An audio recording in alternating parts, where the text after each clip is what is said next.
Merci, Monsieur le Président.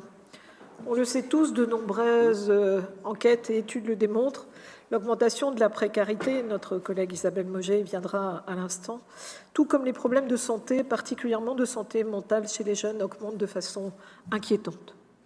C'est ce moment que vous choisissez pour abandonner une partie de la jeunesse qui frappe aux portes des missions locales, qui détiennent une mission de service public pour l'insertion des jeunes de 16 à 25 ans.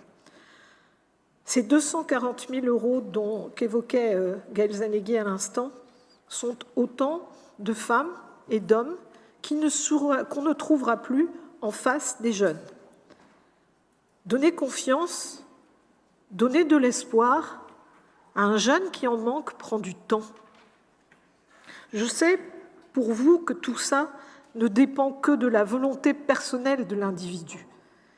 Mais quand l'individu est jeune, en construction, la moindre des choses que nous puissions faire pour lui est de l'accompagner.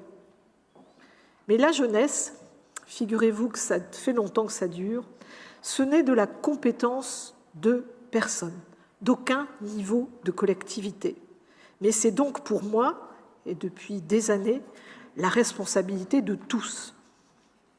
Alors, vous me direz, le département connaît des difficultés financières importantes. Ce n'est pas la première fois et ce ne sera pas la dernière, sauf si le couple Macron-Woerth nous invente quelque chose de sensé en matière de décentralisation, mais enfin, on n'en prend pas le chemin, que le département, en tous les cas, se retrouve face à de tels questionnements. Pourtant, le choix a toujours été de financer les missions locales du Finistère, alors que d'autres départements, et vous nous le rappeliez ce matin, étaient des financeurs très minoritaires, voire pas financeurs du tout. Pourquoi est-ce qu'on avait fait ce choix ? Parce qu'il y avait 2 décennies, on avait considéré que les jeunes de 16 à 25 ans ne devaient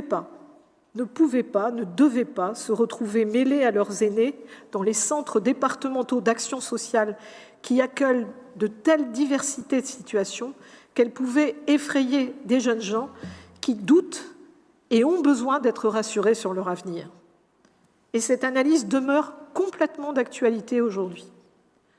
Et donc, il leur fallait une autre porte à ouvrir, celle de l'espoir, celle derrière laquelle ils dialogueraient avec des femmes et des hommes dont l'insertion sociale et professionnelle est le métier, la porte des missions locales. En fermant la porte à celles et ceux qui vont devoir désormais se débrouiller autrement.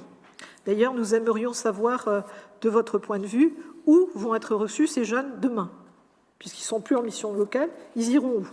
Nous considérons donc que vous tournez le dos à une partie de la jeunesse du Finistère et nous le regrettons profondément.